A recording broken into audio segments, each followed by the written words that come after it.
what are some components of the show, the storyline, world building, the characters that fans of the comic book series and the new audiences will both be able to enjoy when the show comes out? Well, that's a good question. The components, I think, first of all, the authenticity to Nigerian culture, Yoruba to be specific, is something a lot of people love from the book. So we're taking that to the next level in the animation. I think people are going to really, really appreciate the beauty of the culture, the mannerisms, the way Nigerians talk, the way they joke with each other, the food we eat, the clothing. All of that has been taken to the next level in the animated series. So I can't wait for people to check out what we're doing with that as well. Yes, and do you plan on having the show be translated or dubbed in Yoruba so that people in Nigeria are able to enjoy the show as well? Yeah, I hope so. Our international distributor is Showmax. They're going to be airing it in 44 different countries. So I really, really do hope that there's an opportunity to dub it in the local, not just local Yoruba language, but all the different dialects in Nigeria and across Africa as well. Because I think that's also really, really important. Because obviously, the show it takes place in a fictional Yoruba land, but our Yoruba land is heavily inspired by the real Yoruba land that exists in Nigeria. Right. And so you mentioned cultural specificity. I mean, Yes. there's a lot that goes into that. Do you feel like you had to fight any battles with the network in order for them to fully understand the cultural specificity? I mean, I spoke with the team earlier, and they, for Black History Month, Cartoon Network, they showed an image of their black characters on their TV shows, and most of them are non-human. They're black-coded, and then maybe 2 of them are human. So, given that this show is coming out and it's culturally specific on a network that doesn't have a precedent of having black characters, what are you doing to further defend this project, given that for shows like this, they often get canceled and they are not fully resourced? Yeah, I mean, that's a great point. I think, first of all, creating the show is the first thing to do, because you're right, we do need to see more of this type of content. I wouldn't call it, in terms of your question, battles. I think it was more of just trying to explain the importance of being authentic, right? Because I was born in Lagos, Nigeria, right? So I know about the culture, the nuance, how people respond to how our culture is sometimes appropriated when it's supposed to be adapted. So for me, it's really, my job is to explain to everybody around me how important it is to keep the specificity, but do it in a way that anybody from around the world can really appreciate, right? I always tell people that I fell in love with Spider-Man not because he looked like me, but I fell in love with him because as a kid he got bullied. And it was something that affected him, and when he got powers, he tried to see people that were being bullied as well. That was something that I identified with. So for us, it's about really, really focusing on getting the cultural specificity, very, very, doing it in a way that honors Nigerian culture, but at the same time doesn't exclude anybody that's outside of what the culture is representing. And I need to give credit to Lionforge Entertainment, the producers, because, I'm a first-time showrunner as well. So there's a lot of trust that's being put in me to say we need to do this. Like, hiring the voice actors and making sure they're all African, or bringing in an art director who is Nigerian, who worked on the books, bringing in a composer who is Nigerian as well, right? So again, these are things that was sanctioned by Lionforge Entertainment. So I think a lot of credit has to go to that. And I think when people get to see and hear the show, they will see how well we've done in terms of representing Nigerian culture. As the chosen, you have a trinity of powers: unnatural, natural, and supernatural. So in adapting the show from 2D comic books to a series, you have to consider things you probably never considered before, like voice, so voice actors, but also expanding the world, because you don't have a small little corner of a page and the dialogue. So getting into your role as the showrunner, you're often, as a first-time showrunner, paired with a more established showrunner to get the show off the ground. So can you please walk me through your choice of composer as well as the voice actors for this? Yeah, I think for me, again, whether I'm a first-time showrunner or a 10-time showrunner, to me it's about doing the right thing, right? So for me, I felt like in areas like music, or the art, the way people are going to be represented, or where people speak, it was a no-brainer that we had to have representation in those positions. So for me, it wasn't even a thing about, okay, having the experience to do it. It was about what is the right thing to do in this moment, and how do we bring in people, because we talk about diversity a lot of times. And for me, I think it goes beyond just putting diversity on the screen or on the page, but you have to put it behind the screen as well. The people that are making the decisions creatively need to be diverse so that, in a way that they are able to bring themselves into the project and ensure there are certain things are done in the right way. So, I think, again, when people get to see the show, they'll see just how much of a fantastic job we've done bringing it to life. And you're also, thinking about merchandising.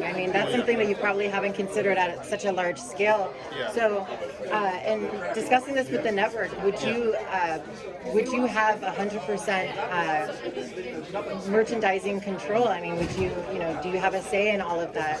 And then additionally, will Cartoon Network and Max commission you to expand the world in the comic book series? And then, if so, how would you balance comic book production with studio animation production, which are so different in terms of their timelines? These are fantastic questions that could get me in trouble, but I'm going to answer them the right way. In terms of merchandise, I don't think there's really anybody outside of maybe George Lucas when he was working on Star Wars that has 100% control of everything. And even honestly, for me, that's not the way I work, right? Like, my focus is on collaboration and collaborating with people who are, first of all, more experienced in things that I don't know about.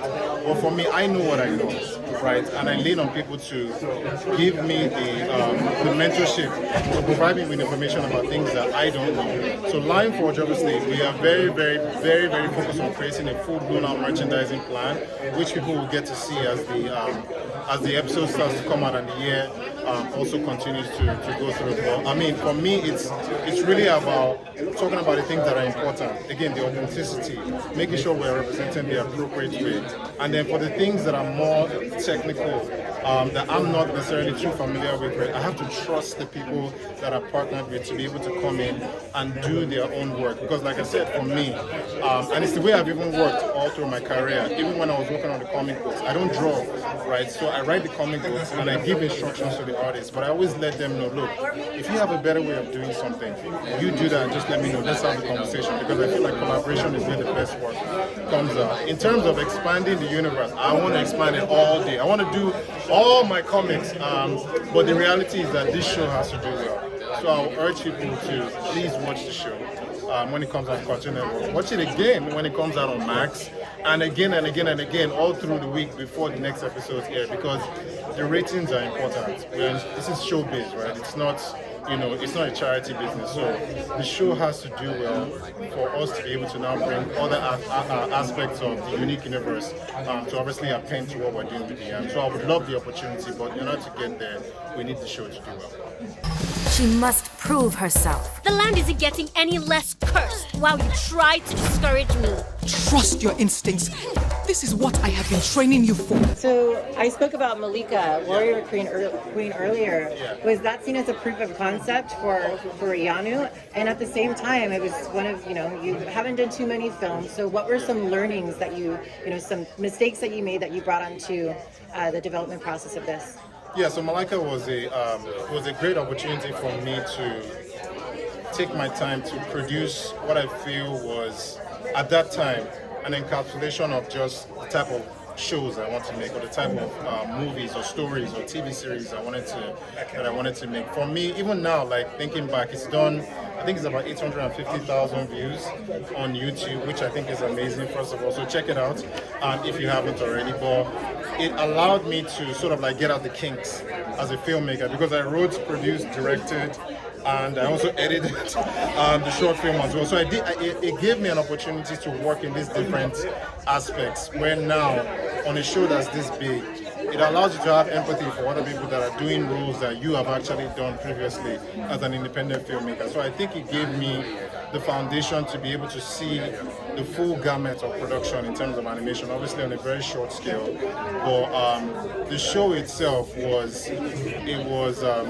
think it went a long way for me, showing that I was prepared to come on this project as a creator and executive producer and showrunner. because I had taken something from start to finish and I had done it well as well. So I'm very thankful I had that opportunity, because I'm not sure if I didn't do that, I don't think I would be where I am today with Iyanu. Yeah, no, that's definitely the Nigerian mentality of working very hard, because your mother will never make you forget that. No, not at all. Not at all. Hard work is, I mean, from the moment we're born, I think even as infants, it's drilled into us that you need to work hard. And, you know, for me, I something I'm very grateful to my parents about, because I was talking to someone, they asked me, what's one advice that you can give me to be able to get to this point? And I told them you have to be persistent and you have to work hard. It's very boring advice, but honestly, it's the truth. And obviously, surround yourself with the right people as well. But hard work is you ask it in Nigerian, hard work it's built into us as a core foundation for us. Mm-hmm. And motivation is nothing without the discipline. At all. And right. you made this show for people like your daughter, right? Yes, correct. And so for the little girls, boys, everybody out there that are interested in a show like this, where can they watch it and how can they follow it? I mean, you guys can watch it on Cartoon Network when it airs on April 5th, and then also the next day, April 6th on Max as well. It comes out in Africa on Showmax June 13th. The 13th of June, it comes out on Showmax, and then on ITV in the UK, it comes out in the summer as well. So please watch it, and watch it again and again and again and again. We need your support. Thank you so much, Mr. Roye. Congratulations. Thank you so much. Appreciate it. New series premieres Saturday, April 5th at 9:30 on your Cartoon Network.